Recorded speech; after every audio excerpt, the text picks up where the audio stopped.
দীর্ঘ ২৩ বছর পর অনুষ্ঠিত হচ্ছে পটুয়াখালী জেলা বিএনপির সম্মেলন। এতে ভার্চুয়ালি যুক্ত হবেন দলের ভারপ্রাপ্ত চেয়ারম্যান তারেক রহমান। এ বিষয়ে বিস্তারিত জানাতে সম্মেলন স্থলে আছেন রিপোর্টার শিকদার জাবির হোসেন। সরাসরি যাচ্ছে তার কাছে। দীর্ঘ ২৩ বছর পর পটুয়াখালী জেলা বিএনপির সম্মেলন অনুষ্ঠিত হচ্ছে। এই সম্মেলন ঘিরে গোটা জেলা জুড়ে বিএনপির নেতাকর্মীদের মধ্যে উৎসাহ উদ্দীপনা বিরাজ করছে।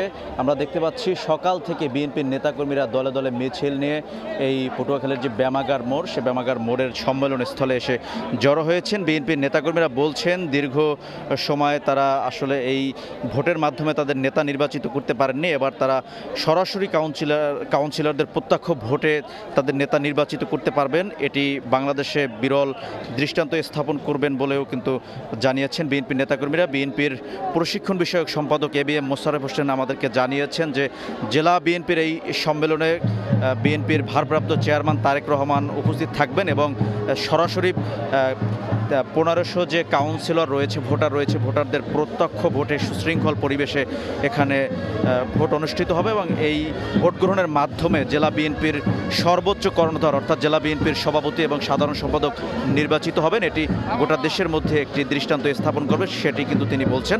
তিনি আমাদেরকে জানিয়েছেন যে বিএনপির যে আজকের এই সম্মেলন, জেলা বিএনপির এই সম্মেলনে প্রধান অতিথি হিসেবে ভারপ্রাপ্ত চেয়ারম্যান তারেক রহমান থাকবেন এবং বিশেষ অতিথি হিসেবে উপস্থিত থাকবেন বিএনপির কেন্দ্রীয় ভাইস চেয়ারম্যান আব্দুল্লাহ আউয়াল মিন্টু এবং সাবেক মন্ত্রী এবং বিএনপির ভাইস চেয়ারম্যান আলতাফ হোসেন চৌধুরী, বিএনপির প্রশিক্ষণ বিষয়ক সম্পাদক এবিএম মোশাররফ হোসেন। এখানে সভাপতিত্ব করবেন বর্তমান যে বিএনপির জেলা আহ্বায়ক আব্দুর রশিদ চুন্নু মিয়া, তিনি সভাপতিত্ব করবেন। এছাড়াও বিএনপির আজকের যে সম্মেলনে প্রার্থিতা করছেন সভাপতি, সাধারণ সম্পাদক পদে মোট ৮ জন। এই ৮ জনের মধ্যে সভাপতি পদে রয়েছেন বর্তমান যে আহ্বায়ক কমিটির সদস্য সচিব স্নেহাংশু সরকার কুট্টি এবং আলতাফ হোসেন চৌধুরীর যে অনুসারী, সেখান থেকে রয়েছেন মাকসুদ আহমেদ বাইজিদ পান্না এবং সাধারণ সম্পাদক পদে রয়েছেন অ্যাডভোকেট মুজিবুর রহমান টোটন এবং এখানে রয়েছেন তৌফিক আলী খান কবির। তো আসলে বিএনপির আজকের যে সম্মেলন ঘিরে কিন্তু গোটা জেলা জুড়েই কিন্তু উৎসব বইছে এবং সম্মেলন কেন্দ্রে ইতিমধ্যে কিন্তু বিএনপি নেতাকর্মীরা ঢুকছেন। তো এতটুকুই ছিল পটুয়াখালী জেলা বিএনপির সম্মেলন স্থল থেকে আমার কাছে সব শেষ।